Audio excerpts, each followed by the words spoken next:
Life is a choice. Hidup itu memilih.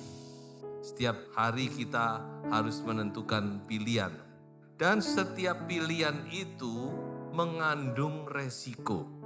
Kalau hanya di dunia resiko itu masih oke, enggak apa-apa. Tapi kadang-kadang resiko itu menyangkut kekekalan. Resiko itu bukan cuma sementara selama kita hidup di dunia ini, tetapi resiko itu bisa menyangkut kepada kekekalan, masalah keselamatan, masalah kemuliaan, dan sebagainya. So itu saudara-saudara, kalau pilihan itu menentukan kekekalan, maka kita tidak boleh salah memilih. Kalau cuma di dunia, oke, enggak apa-apa saudara ya. Kadang-kadang saya salah memilih makanan, milih ini, sudah makan, aduh getun. Kenapa tadi makan ini ya, tapi getun kan cuma sebentar aja, enggak apa-apa. Tetapi ketika resiko itu menyangkut kekekalan, maka kita tidak boleh salah memilih. So itu saya ajak sudah membaca dulu satu ayat. Ini ayat yang diucapkan oleh Yosua. Pilihlah pada hari ini kepada siapa kamu akan beribadah. Tetapi aku dan seisi rumahku, kami akan beribadah kepada Tuhan. Jadi ini Yosua berkata, pilih hari ini. Mungkin ada saudara juga sedang menghadapi pilihan. Biarlah firman Tuhan ini bisa menjadi panduan agar kita memilih yang tepat. Nah, saya akan masuk kepada contoh-contoh. Ada beberapa contoh orang-orang yang memilih. Saya ambil 3 contoh. Yang pertama adalah pilihan Musa. Mari kita bersama-sama membaca di dalam Ibrani pasal 11 ayat 24 sampai ayat yang ke-26. Karena iman, maka Musa setelah dewasa menolak disebut anak putri Firaun karena ia lebih suka menderita sengsara dengan umat Allah daripada untuk sementara menikmati kesenangan dari dosa. Ia menganggap penghinaan karena Kristus sebagai kekayaan yang lebih besar daripada semua harta Mesir, sebab pandangannya ia arahkan kepada upah. Musa, satu saat dia harus memilih. Apakah dia mau tetap tinggal di istana sebagai anak putri Firaun yang sedang dipersiapkan untuk menjadi mungkin the next Firaun, atau dia meninggalkan semuanya. Dia mengambil resiko untuk bergabung dengan umat pilihan Allah yang sedang dalam penderitaan. Dia harus memilih, dan dia sudah memilih pilihan yang tepat. Dia memilih untuk meninggalkan segala kekayaan Mesir, masa depan yang secara manusia gilang gemilang, yang diimpi-impikan oleh banyak orang. Dia tinggalkan semuanya dan dia memilih untuk bersama-sama dengan umat Tuhan. Ini pilihan yang beresiko, saudara-saudara. Resikonya dia harus pergi, dia harus mengungsi, dia harus dikucilkan selama 40 tahun. Pilihan yang tidak mudah.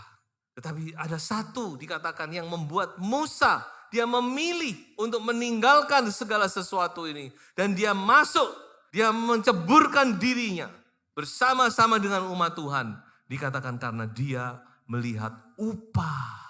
Dan upah di sini bukan ketenaran, bukan kekayaan, bukan segala sesuatu keduniaan. Tapi dia melihat dikatakan upah yang kekal. Dia matanya tertuju kepada kekekalan. Sebagai orang percaya, kita juga harus, mata kita tidak boleh hanya tertuju kepada dunia ini saja. Langit dan bumi memang indah karena dia ciptaan Allah, walaupun sudah dirusak oleh manusia. Tapi firman Tuhan jelas berkata, langit bumi yang kita kenal sekarang ini satu saat akan lenyap, dan Allah akan menggantikan dengan langit dan bumi yang baru, di mana di situ ada kebenaran dikatakan. Kalau Musa salah memilih, Mungkin dia menikmati segala sesuatu. Mungkin dia akan menjadi Firaun yang paling sukses. Dia tidak akan kekurangan segala sesuatu. Tapi dia akan kehilangan upah yang kekal. Dia tidak akan menjadi Musa lagi. Tidak ada ceritanya di dalam Alkitab. Dan bahkan mungkin dia akan menjadi Firaun yang menindas umat Tuhan. Mari kita renungkan hal ini. Pilihan menentukan masa depan kita. Sebab itu saudara-saudara, kita tidak boleh salah dalam memilih. Next, pilihan Naomi. Mari kita baca di dalam Rut pasal 1. Ayat yang pertama dan ayat yang ke-20. Kita baca ayat yang pertama dulu. Pada zaman para hakim memerintah, ada kelaparan di tanah Israel, lalu pergilah seorang dari Betlehem, Yehuda, beserta istrinya dan kedua anaknya laki-laki ke daerah Moab untuk menetap di sana sebagai orang asing. Jadi kisah ini terjadinya pada zaman para hakim, saudara-saudara, ya. Dikatakan di situ terjadi kelaparan di Betlehem dan ada seorang yang bernama Elkana beserta istrinya Naomi. Dia mengungsi, dia meninggalkan Betlehem dan dia pergi ke Moab, tanah orang asing.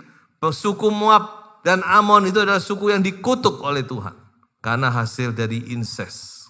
Kemudian kita coba lihat ayat yang ke-20. Apa yang Rut alami? Di dalam ayat yang ke-20 pasal 1. Tetapi ia berkata kepada mereka, janganlah sebutkan aku Naomi, sebutkanlah aku Mara. Sebab yang Maha Kuasa telah melakukan banyak yang pahit kepadaku. Naomi dia meninggalkan Betlehem. Dia pergi ke Moab. Dia pikir dia di situ bisa mendapatkan kesenangan. Dia pikir di situ dia bisa mendapatkan segala sesuatu yang dia inginkan. Dia tidak bertahan di Betlehem. Betlehem itu bicara tentang rumah roti, rumah firman. Dia tinggalkan dan dia pergi ke Moab. Dan saudara tahu ceritanya, dia kehilangan suaminya. Kemudian menyusul kedua anaknya laki-laki pun mati. Tetapi saudara, di tengah-tengah penderitaannya, dia memilih. Dia memilih untuk apa? Untuk pulang ke Betlehem. Walaupun dia sudah tidak punya apa-apa. Untung-untung masih ada menantunya yang namanya Rut ikut menyertai dia. Dan dia berkata, jangan panggil aku Naomi. Naomi itu artinya manis. Tapi panggil aku Mara yang artinya pahit. Tapi kita lihat saudara-saudara, bahwa akhirnya Tuhan pulihkan dia. Sedikit demi sedikit pulihkan dia. Dan pada akhirnya dia juga mengalami sukacita kembali. Jadi ada dua kali dia memilih. Yang pertama dia memilih meninggalkan Betlehem. Yang kedua dia memilih kembali ke Betlehem.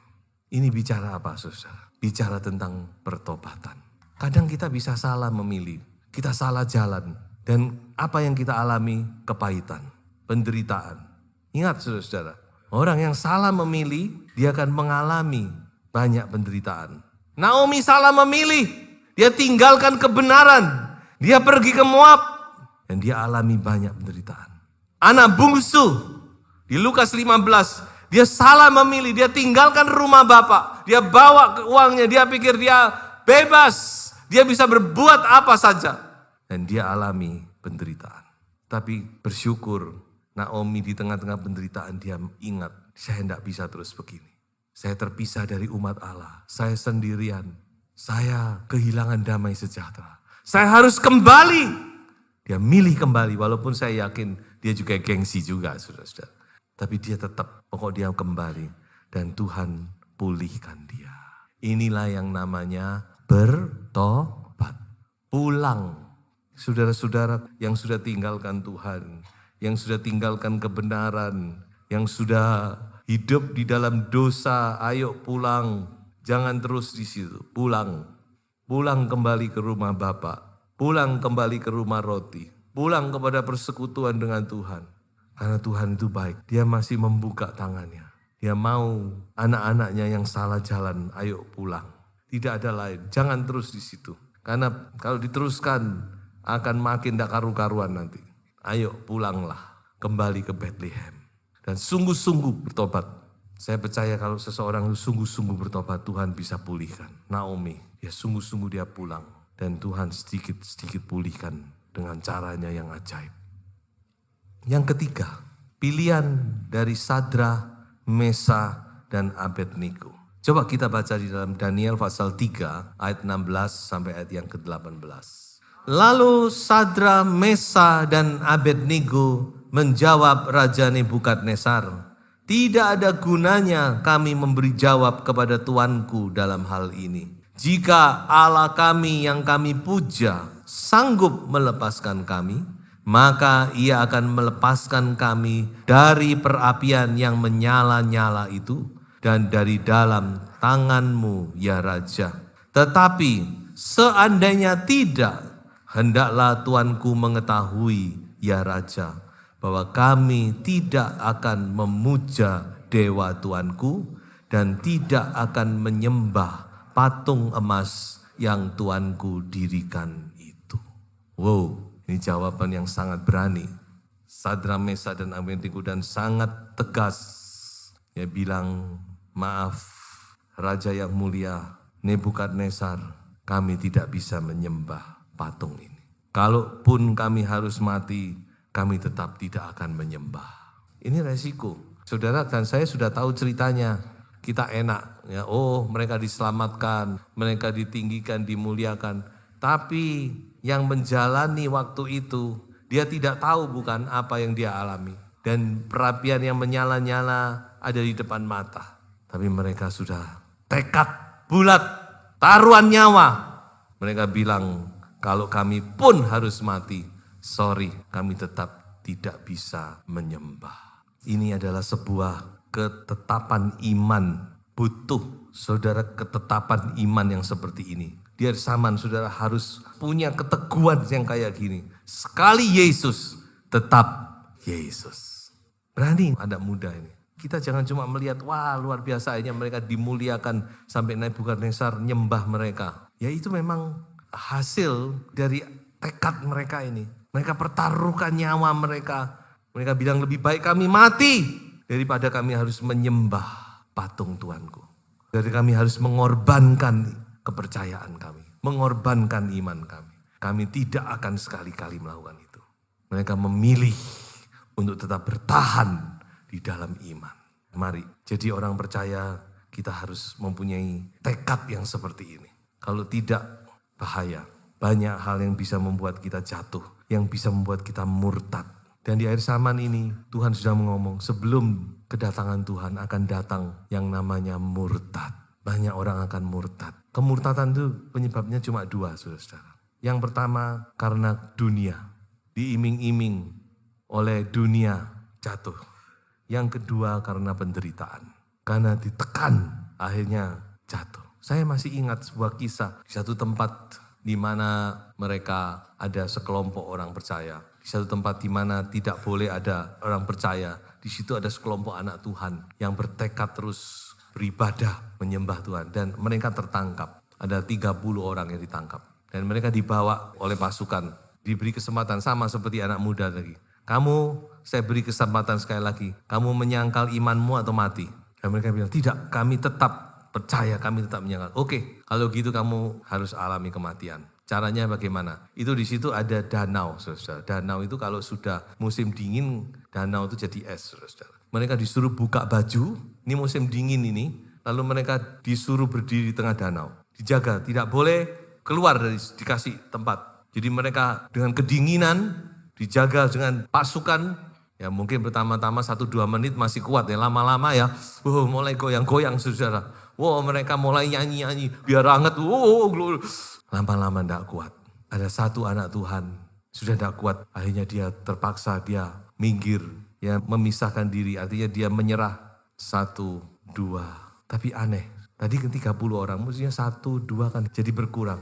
Ini tidak berkurang, tetap 30 orang. Sudah tahu, kenapa kok tidak berkurang? Serdadu itu yang melihat keberanian orang-orang ini. Mereka yang menggantikan, mereka buka baju, mereka masuk di tengah-tengah orang itu. Mereka berani mati, walaupun mereka tadinya yang menjaga, tapi sekarang mereka ikut, mereka buka baju, mereka ikut mati di situ. Mari di zaman ini kita mau sungguh-sungguh percaya kepada Tuhan. Kalau percaya, jangan tanggung-tanggung. Percaya harus sungguh-sungguh. Percaya sudah harus berani mempertaruhkan nyawa saudara. Pegang kebenaran itu. Makanya saya akan tunjukkan sekarang bagaimana sekarang kita harus memilih. Bagaimana supaya kita memilih yang tepat. Ada 3 kunci. Yang pertama, pilihlah kebenaran. Coba kita baca ayatnya, 2 ayat ini. Aku telah memilih jalan kebenaran, telah menempatkan hukum-hukummu di hadapanku. Yohanes 17 ayat 17. Kuduskanlah mereka dalam kebenaran, firman-Mu adalah kebenaran. Yang pertama itu Daud, yang kedua itu Yesus berdoa kepada Bapa, firman-Mu adalah kebenaran. Jadi yang pertama saudara, patokannya untuk kita memilih yang tepat, kita harus memilih kebenaran. Firman Tuhan ini menjadi dasar. Firman Tuhan yang harus menjadi panduan pilihan kita. Pilih kebenaran. Apa yang dikatakan kebenaran itu tidak akan salah. Jadi ini yang pertama saudara. Firman Tuhan itulah yang akan memimpin kita. Jadi saudara-saudara, kalau sudah tahu kalau ini tidak sesuai dengan firman Tuhan, saya katakan jangan diteruskan. Lebih baik kita seperti Naomi. Gengsi-gengsi didik enggak apa-apa. Pokok kita balik. Kalau kita teruskan, maka kita keluar dari kasih karunia Allah. Makanya saudara yang pertama, pilih kebenaran. Yang kedua, pilihlah damai sejahtera. Kolose pasal 3 ayat 15.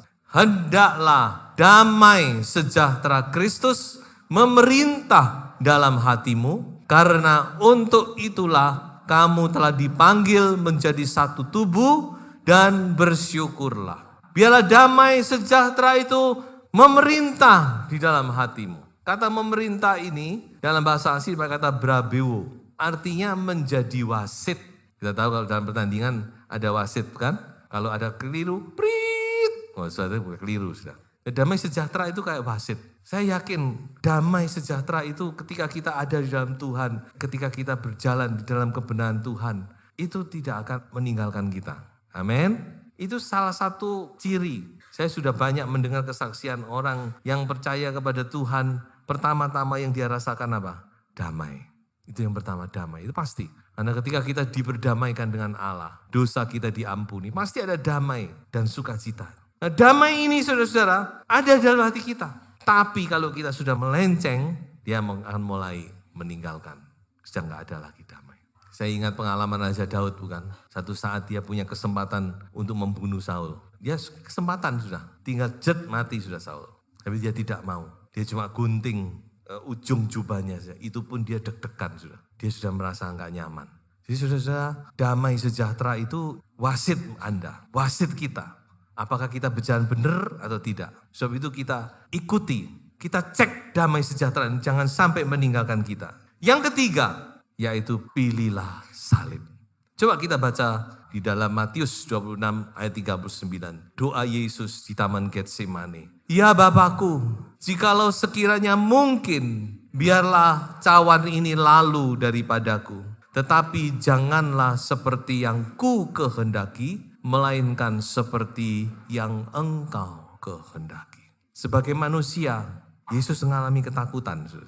Sebagai Allah dia tahu apa yang harus dia alami. Saya sudah katakan bukan, sebelum dunia dijadikan, dia sudah ditentukan. Di antara Tritunggal Allah ini sudah ada musyawarah dan Yesus dipilih untuk menjadi anak domba yang akan disembelih untuk menebus dosa umat manusia. Tapi ketika dia berinkarnasi menjadi manusia, dengan keadaannya 100% manusia, dia juga alami apa yang manusia rasakan. Salah satu cirinya adalah ketakutan. Manusia ini salah satu kelemahannya akan takut. Takut. Yesus takut. Kenapa dia takut? Karena dia tahu apa yang dia alami. Kalau tidak tahu masih tidak apa-apa. Tapi karena dia sudah tahu apa penderitaan apa yang dia akan alami. Itu membuat dia gemetar ketakutan. Dia berdoa sungguh-sungguh kepada Bapa. Bahkan dia menawar, kalau boleh jangan aku minum cawan murka ini Bapak. Tapi kalau aku harus minum, jadilah sesuai kehendak. Dikatakan oleh firman Tuhan sampai 3 kali dia menawar. Tapi 3 kali dia menyerah. Dia memilih untuk taat kepada kehendak Tuhan. Dan dia minum cawan itu. Lalu bagaimana dengan kita? Coba kita baca ayat selanjutnya. Matius 16 ayat 24. Lalu Yesus berkata kepada murid-muridnya, setiap orang yang mau mengikut aku, ia harus menyangkal dirinya, memikul salibnya, dan mengikut aku. Kita sebagai orang percaya, memang saudara, seperti yang dikatakan oleh banyak hamba Tuhan, dia menjadi miskin supaya kita kaya. Dia dikutuk supaya kita diberkati. Dia menderita supaya kita disembuhkan. Betul, semua itu betul. Tetapi, sudah harus ingat bahwa jalan orang percaya itu adalah jalan salib. Tuhan Yesus ngomong, kalau kamu mau jadi pengikutku, you want to be my follower, kamu mau jadi pengikut Yesus, kamu harus memikul salibmu. Bukan salib orang lain, bukan salib Yesus. Karena kita tidak bisa memikul salib Yesus, tidak kuat. Tapi masing-masing kita punya salib. Dan Yesus kita harus memikul salib. Dan kemudian engkau mengikut aku. Makanya Tuhan Yesus ngomong gini, ada 2 jalan. Ada yang lebar, ada yang sempit. Tapi jalan menuju kehidupan itu, pintunya sesak, jalannya sempit. Jalani yang itu. Sudah jangan lupa, kekristenan ini bukan menjanjikan, oh kita mau jadi orang Kristen semuanya lancar, senang, happy, menikmati dunia, enjoy, dan seterusnya, lalu kita besok masuk surga senang selamanya. Firman Tuhan berkata, kamu harus memikul salibmu dan kemudian mengikut aku. Apa itu pikul salib? Pikul salib itu menyangkal diri kita. Jangan salah ya, Tuhan tidak suruh kita cari penderitaan, tidak. Ya toh? Siapa orang yang mau? Tuhan juga tidak nyuruh kita cari penderitaan. Kita menyiksa diri kita, itu malah pikul salib. Atau kalau saudara lalu seseorang nyuri ayam ditangkap polisi, itu pikul salib. Oh tidak saudara. Pikul salib itu adalah menyangkal diri kita, menyangkal keinginan-keinginan daging yang bertentangan dengan firman Tuhan. Pikul salib itu adalah menyangkal diri kita untuk kita berjalan sesuai dengan kebenaran firman. Memang tidak enak, tapi itulah yang Tuhan mau. Saudara bisa lihat contoh-contoh tadi bukan? Musa, Sadra, Mesa, Abednego. Dan semua yang firman Tuhan berikan contoh-contoh. Mereka berjalan memikul salib dengan tekun memikul salib. Saya yakin saudara sudah mulai mengerti dengan firman Tuhan ini. Mungkin saudara saat ini sudah tahu, oh ya ini salibku. Dan saya katakan, ayo pikul, ikut Yesus. Ada lagu berkata, mengikut Yesus keputusanku. Kuta ingkar. Saudara-saudaraku, mari saya percaya Tuhan tidak pernah meninggalkan kita. Percaya Dia akan memberikan kekuatan kepada kita semua. Kalau memang ada yang harus kita pikul, mari kita pikul dengan sukacita. Amin. Mungkin itu pekerjaan Tuhan, pelayanan, apapun juga. Mari kita lakukan itu dengan sukacita. Dan akhir kata, mari kita baca bersama-sama Ulangan 30 ayat yang ke-19 ini. Aku memanggil langit dan bumi menjadi saksi terhadap kamu pada hari ini. Kepadamu ku perhadapkan kehidupan dan kematian, berkat dan kutuk. Pilihlah kehidupan supaya engkau hidup, baik engkau maupun keturunanmu. Tuhan Yesus memberkati kita semua.